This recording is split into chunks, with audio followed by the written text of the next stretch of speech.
I got some time. I'm gonna get this done now. Alright, that's that one.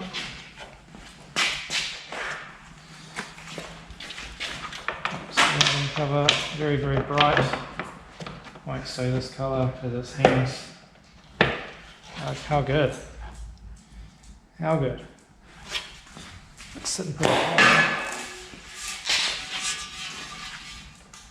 I reckon I'll go get the guards. If you help me just get those down real quick, and then I can place them on.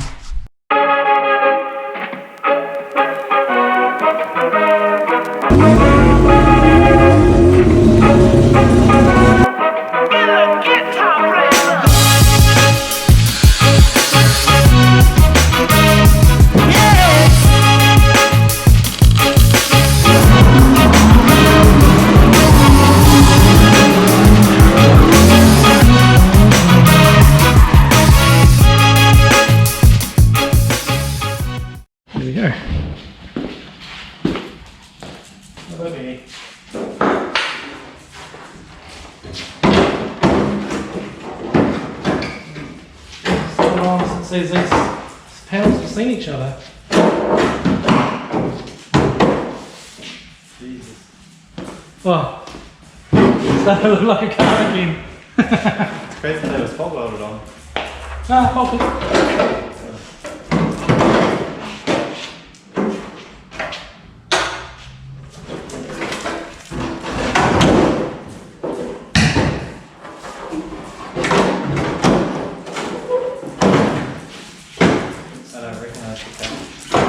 You don't recognise it? No, it's a gas one.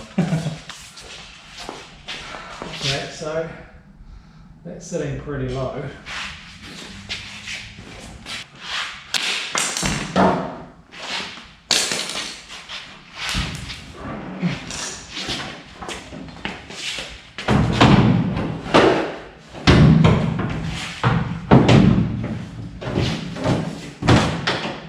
Sit about there. How's that? Wow.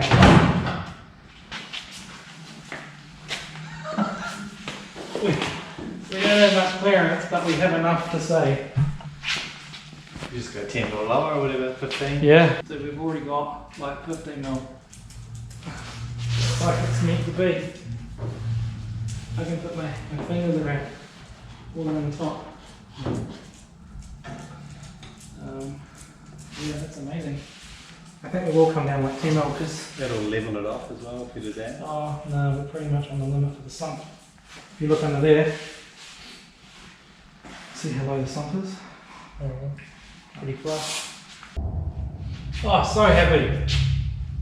This is just working out. Okay, here we have engine in here now. It doesn't look like there's a hell of a lot of room, and there's not, but there's enough. You can get a bit of space under there. All in all, I'm really, really happy with how everything's sitting, how easy it's gone in, etc. Yeah, I couldn't have wished for a better outcome for this. So tomorrow is going to be about mounting the engine if we can. Otherwise, we'll have to order some plates and then wait for those to come in. So yeah, mounts don't matter. I could just use these old ones, but Joel's right. They're not the prettiest, so I can probably get something that's way nicer ready to go. So this way we don't have to necessarily modify the factory Nissan engine mounts on the subframe. We can just use what's there and incorporate those with our new engine mounts. But in saying that, I may still change them and modify to suit our needs better. Because if you look here, we've got things that are pretty close, and to fit a mount in there is going to be pretty tight. So I think this side we've got way more activity room, but over here, yeah, it's looking pretty tight. So we'll see how we go, and tomorrow's another day. So I think I'll leave it at that for now, and then tomorrow we can get some more done. So catch you then, eh? Now I have just put the engine, centralized the engine, should I say, so it's even side to side in relation to the chassis rails, so it's pretty much we're exactly where we need it to be. The next thing we need to do is firstly check that the engine is level before we can start maneuvering anything else in other areas. Now we also need to make sure that the gearbox is centralized as well, so that it's not too far over to one side, because that will affect where the engine sits and everything. We obviously don't want an engine that's sitting skewed inside the engine bay, just because it looks weird, and we never want that. So we're going to just quickly check everything now, and we'll start with seeing how level the engine is. So in my hand I have what we call a bevel box. This is a digital tool that we use fairly often, and basically all it does is it gives us the ability to check if something's level, or check the angle of something if we want to replicate it or whatever. So let's go and show you how to do that. So first of all, we take a known area. So for example here, and what we do is let's say here, and I'll just zero that again anyway. So we want a known flat surface for this purpose, and then here we want to bring it onto the sump. So as you can see on there is, if I do 0, beep, and then we put it on here, and that should come back as 0. Where was that? This sump's a little bit damaged.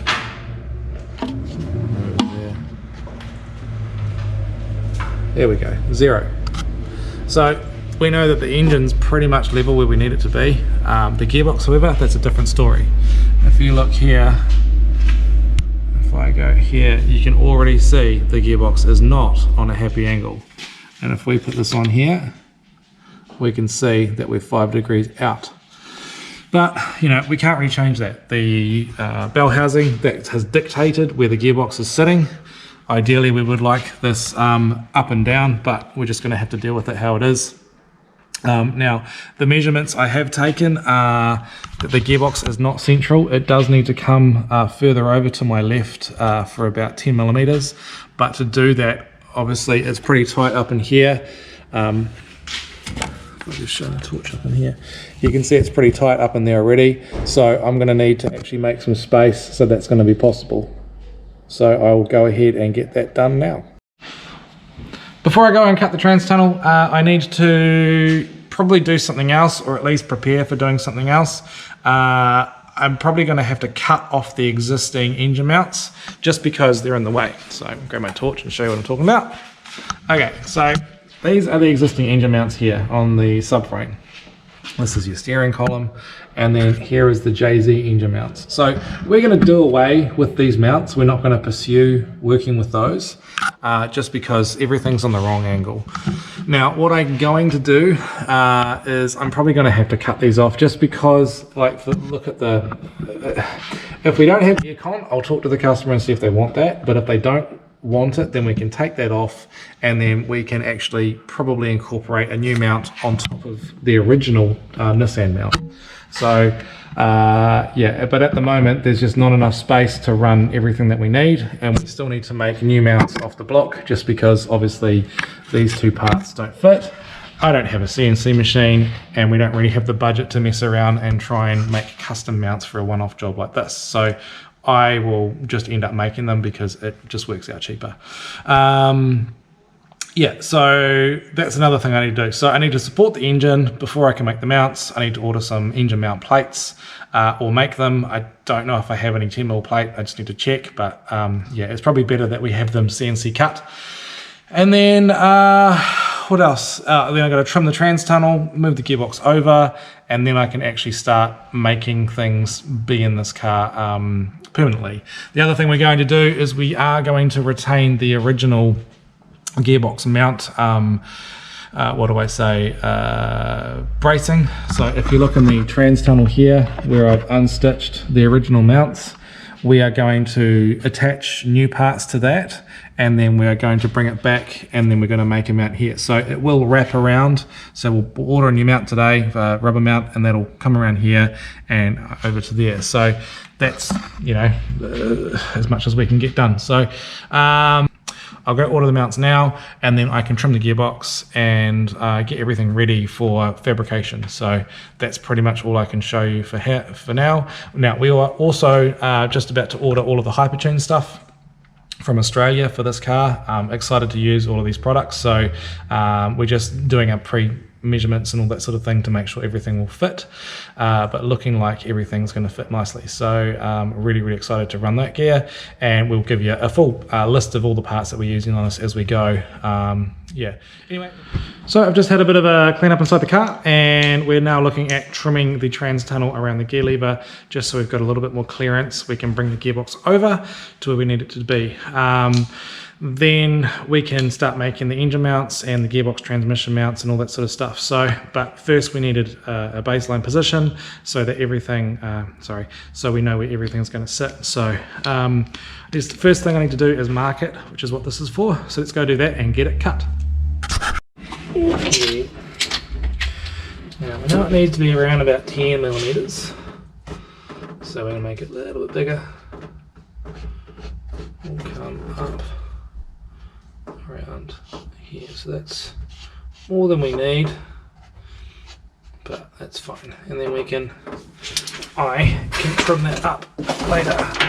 Now the other issue we're going to have is position. So what I think I'm going to do is I'll jack up underneath the car, and then I can remove this for now, and then we can reposition it once it's all cut out and shifted over. So yeah, let's go ahead and get that done. Although gear lever position, anyway. Yeah, I'll go ahead and get that done now. Cut it out, move everything around, and we can chuckle back there.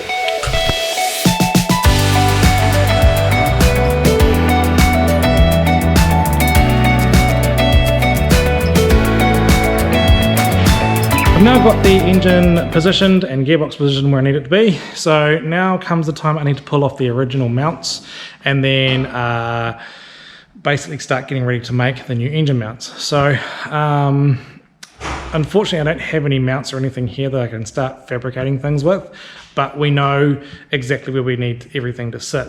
So what I'm going to do here is remove the mounts and probably remove the subframe, and then remove the mounts off the subframe as well, just because looking at it, it's not really going to work with what we want.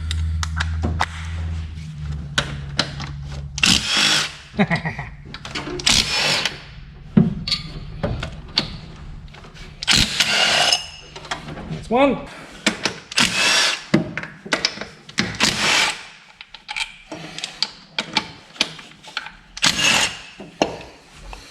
I've got the engine mounts out now, and it's time to start looking at the fabrication of the new mounts. So I'll just give you a quick lay of the land before I start ordering things and whatnot. But yeah, just give it a look. So anyway, we have the plates off the engine. This one obviously sitting there.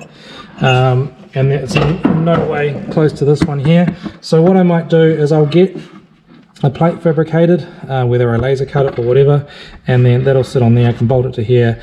I'll get a mount that'll sit on there hopefully, and then I can modify this to be a better design so it's away from this shaft, and then yeah, we can just basically put it straight onto there. That's about all I can do for now until I have the mounts, so I'll catch you back when I have those. But yeah, before I go, I'll just give you a quick show of the rear end of what we've already done to the car, because the last time I showed it there was a whole bunch of junk in it. So now that I've all cleaned the car out, it's a better visual thing that you can see. Anyway, so as you can see, we have a big rear end in here. It's R33 GTR as explained before.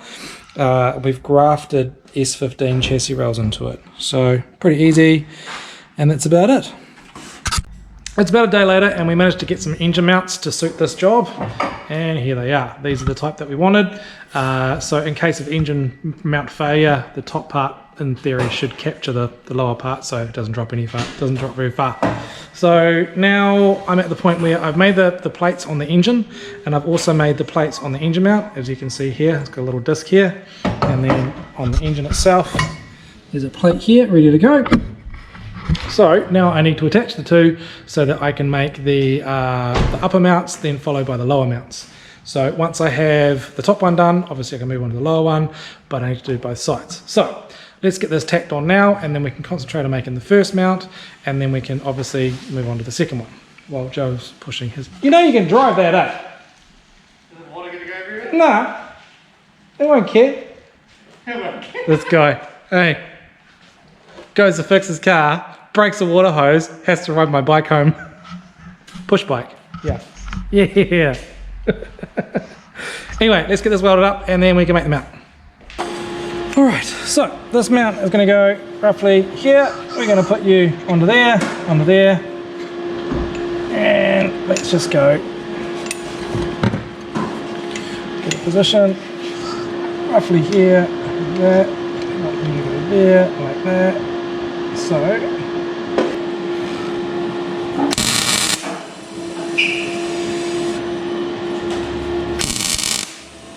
okay. Pretty good where we want it. This piece here can go here, but we need to trim it down. I'll be back. On there.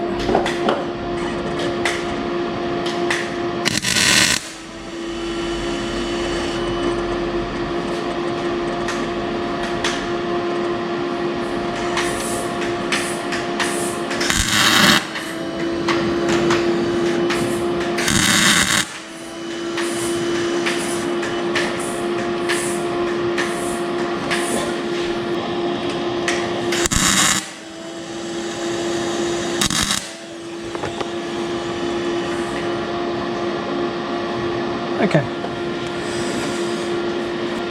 Right, so this is the dummy for the engine mount. Now I can go and attach all of my bits and pieces to it to make it an actual functioning engine mount, because clearly these little braces won't hold up. So I'll go get that all prepared and I'll be right back with you when I'm ready to weld it up. Morning guys, as promised I'm about to weld up the first of the engine mounts, and I've spent just a little bit of time getting that sorted. And I have a new toy. Well, it's not new yet. I borrowed it on demo. It's a new welder. So it's the first time I've used it. Well, actually second time, because I've just welded up the bottom. A little bit of getting used to. But here we have a Kempe Master Tick. So very cool little unit. Like I said, I'm really getting used to this new handle. It's kind of funky and weird. It sits on a funny angle. So it's just a bit of getting used to it here.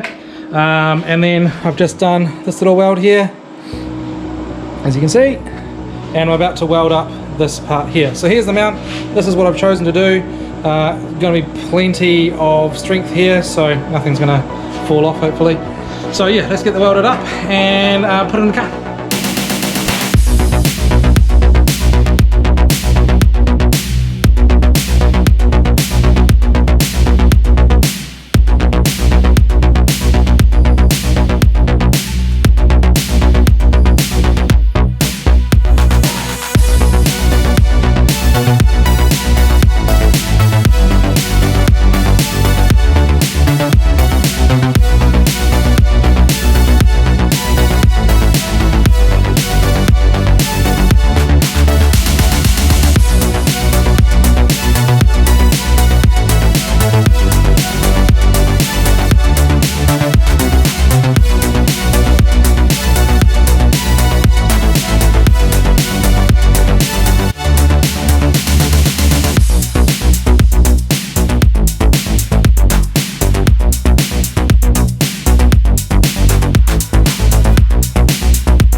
Ta-da! Here's the finished engine mount. So I'm just going to go ahead and get the other one done, and then later on I'm going to get the subframe mounts done as well, which connect to this piece here.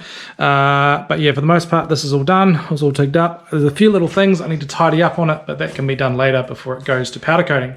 So from here in, I'm just going to get into it, get the other mount down, and then I will mock up the mounts on top of the subframe, and then I can start building those mounts as well. So I'll be back soon with the completed product. Okay, boys and girls, I have just finished, literally just now, the subframe, or the front subframe with the engine mounts. So let's go have a look at that, and then I'll put it in the car. Alright, well, we have obviously new engine mounts, and I've dimple dyed everything for a bit of extra strength and a bit of good looks. It's all welded together, everything's all happy, it'll be nice and strong. I don't think I'll need any extra bracing, but the certifier will tell us what he wants in that regard. But yeah, let's go put this in the car. Now, later on, I will get all of this repowder coated and everything, so it'll look brand new. But for now, we'll just do the raw stuff, and then once everything's ready for powder coating, we'll send everything out at once. And then, mainly because it's cheaper to do it that way, and it doesn't, you don't run into the risk of damaging anything while you're doing all the fabrication stuff. So you'd hate to go and powder coat something and then, I don't know, drop the grinder on it when you're cutting a manifold or something like that, something dumb. Anyway, I'm gonna go put it in the car, check it, everything's all fine, and then that's pretty much it for this project for today or this week. I've got another car I've got to get onto right now, which has been the big push to get this done. I've got dyno tuning on Monday for that car, so I'm gonna leave it at that. So yeah, thanks for watching, and we'll catch you soon.